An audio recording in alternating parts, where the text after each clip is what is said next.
날마다 말씀과 동행하는 동행 묵상입니다. 계시록 2장 6절에서 21절 아멘 주 예수여 오시옵소서라는 제목입니다. 성도 여러분, 오늘로 한 달을 넘긴 요한계시록 묵상이 마무리됩니다. 그동안 요한계시록 묵상 어떠셨는지요? 저는 개인적으로 이번 요한계시록 묵상이 참 유익했습니다. 어렵게만 느껴졌던 계시록이 사랑과 위로와 자비의 하나님을 만날 수 있었던 귀한 시간이었습니다. 힘든 싸움을 벌이고 있었던 초대교회 성도들에게 공동체적으로 주어진 계시록의 말씀은 분명 위로와 소망의 메시지입니다. 개인적으로 고난 가운데 계셨거나 공동체적으로도 여러 가지 영적인 위협 가운데 계신 교회 공동체 성도들에게는 이보다 더 큰 위로가 없었을 것으로 믿습니다. 마지막 요한계시록 묵상에는 어떤 하나님의 말씀이 있을까요? 말씀 보시겠습니다. 자, 첫 번째 문단 말씀 6절에서 9절까지 보시는데요. 하나님의 말씀을 지키는 자가 복이 있다라고 하는 겁니다. 계시록 6절 말씀처럼 오늘 본문 6절 말씀처럼 반드시 속히 되어질 일을 보이신 하나님의 말씀입니다. 그러므로 이 말씀은 믿고 반드시 지켜야 됩니다. 지킨다는 개념 속에 가장 큰 것은 이 믿음을 지키는 것, 우상 숭배와 이단들을 분별하면서 주님 오실 때까지 신실한 그리스도의 신부가 되는 것, 그것을 말합니다. 7절 말씀, 바로 그 말씀이죠. 속히 오실 예수님 믿고 예언의 말씀을 지키는 자가 복이 있다. 그리고 9절에서도 같은 내용이 반복되고 있습니다. 하나님의 말씀을 날마다 묵상해야 될 이유가 바로 여기 있죠. 한 절의 말씀일지라도 듣고 그 말씀을 묵상하고 가슴에 새기고 주어진 삶 속에서 살아내야 합니다. 그 일을 통해 복을 받을 사람은 내 개인입니다. 그러나 마지막 시대의 사단은 그 일을 하지 못하도록 할 것입니다. 말씀대로 삶을 구성해야 합니다. 말씀대로 말하고 생각해야 합니다. 그것이 내 인생에 끼칠 복은 돌아보면 알게 될 것이죠. 자, 10절에서 15절 말씀 두 번째 문단, 하나님의 종말론적인 심판이 일어나기 전에 성도들이 해야 될 일은 각자의 두루마기를 예수님의 보혈로 빠는 겁니다. 11절, 불의를 행하는 자는 계속 불의를 행하며 살 것이고요. 의로운 자는 의를 행하고 거룩한 자는 그대로 거룩해지게 될 것입니다. 그런데 문제는 12절, 아직 하나님이 속히 오실 때까지 시간이 있습니다. 심판이 일어나기 전까지 기회가 있다는 것이죠. 오늘 하루 나의 삶이 상급이 될 것이나 인가 벌이 될 것인가는 오늘 나의 삶에 달려 있습니다. 그래서 행한 대로 갚아주신다 그러죠. 내가 어떤 것을 행하느냐, 이것은 나의 선택입니다.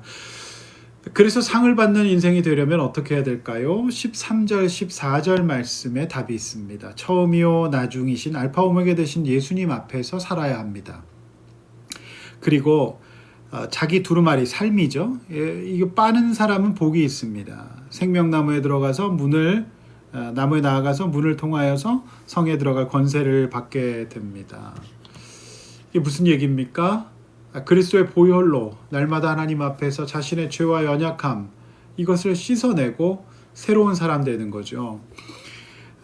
이 점술가와 음행하는 자들과 살인자들과 우상 숭배자들과 거짓말을 좋아하며 지어내는 자는 다 성 밖에 있다. 그러니까 이런 마지막 시대에 하나님 앞에서 심판받기 전에 삶의 두루마기를 빨고 회개하는 겁니다. 그걸 해야 됩니다. 즉각적으로 처음이요 나중 되시는 예수님의 보혈로 두루마기 즉 삶을 씻어내는 작업이 필요하다. 회개가 필요한 겁니다. 그러면 생명나무에 들어가서 하나님 나라에 들어갈 권세를 얻습니다. 15절, 그러나 여전히 세상 우상 숭배와 점술가와 거짓의 영에 사로잡혀 있게 될 것입니다. 그 종말은 성받게 되는 일, 심판밖에 없는 거죠. 그 정서 심리적으로 자기 반성 기능은 성숙한 사람의 전형적인 모습입니다. 자기를 돌아보고 반성할 줄 알아야 성숙한 인격의 소유자가 되듯이 영적으로도 그리스도인은 날마다 예수님 앞에서 자신을 돌아보고 내 안의 죄와 연약함을 회개해야 합니다. 그러면 삽니다. 하나님 앞에서 마지막 시대에 더욱 절실한 영적인 행동은 무엇보다도 회개입니다. 오늘 하나님 앞에서 회개할 것은 무엇일까요? 마지막 이제 16절에서 19절 말씀, 마지막 시대가 될수록 말씀에서 무엇을 더하거나 빼는 행위가 일어날 것이고 반드시 예수님은 다시 오신다라고 하는 것이죠. 16절 요한계시록은 교회들을 위하여 보낸 하나님 말씀입니다. 그래서 요한계시록은 공동체적이죠. 우리 모두를 살리는 하나님 말씀입니다.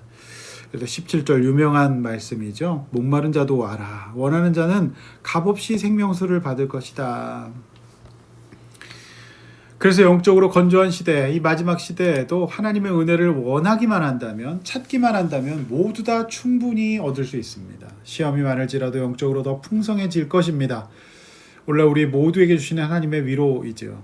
그러나 18절, 19절이 경고하고 있는 것처럼 마지막 시대에 하나님 말씀에서 무엇을 더하거나 또 제하여 버리면 안 됩니다. 이런 시도가 일어날 것이죠. 말씀을 편집하고 말씀을 취사 선택하는 행위가 일어날 것입니다. 이단들의 전형적인 특징이 바로 이것이죠. 자기들 나름대로 성경을 편집하거나 더해서 사용합니다. 성경 66권은 정통 기독교회가 오랜 교회 역사 가운데 하나님의 말씀으로 정한 정경, 즉 캐논이라고 말합니다. 그래서 이 말씀 외에 다른 것을 주장하면 안 됩니다. 이 말씀만 하더라도 너무 풍성해서 목사인 제가 다 평생을 설교해도 설교 못할 정도로 풍성한 내용입니다. 성도 여러분, 하나님 말씀보다 더한 가르침, 최신 이론들이 온라인, 오프라인 상에서 넘쳐납니다. 그러나 하나님 말씀보다 더 앞설 수 없죠. 다른 기준을 가지고 하나님 말씀을 재단할 수도 없습니다. 만약 그런 일을 한다면 19절 말씀처럼 생명나무와 거룩한 하나님의 성, 그곳에서 제하여 버리게 될 겁니다. 구원이 없다는 겁니다. 말씀으로 구원받습니다. 믿음으로 구원받습니다. 다른 것으로 구원받을 수 없습니다. 마지막 20절 말씀은 예수님이 속히 오시리라 약속하시고 아멘 주 예수여 오시옵소서라고 답하고 본문이 마무리가 되고 있는 것입니다. 성도 여러분, 종말의 때, 심판의 때 있습니다. 그러므로 오늘 우리는 이 말씀 앞에서 아멘 주 예수여 오시옵소서라고 응답함이 옳습니다. 기도하시겠습니다. 하나님 아버지, 계시록 말씀을 통하여 은혜 받게 하여 주셔서 감사합니다. 공동체적으로 주신 말씀이었기 때문에 고난 가운데 있는 성도들에게 위로의 말씀이 되었는 줄로 믿습니다. 하나님 아버지, 주님 앞에 우리의 삶을 그리스도의 보혈로 날마다 씻어내게 하여 주시고 하나님의 말씀을 듣고 그 말씀을 더하거나 빼는 일 없이 그리스도의 정결한 신랑과 신부로 살아가게 하여 주시옵소서. 예수님의 이름으로 기도하옵나이다. 아멘.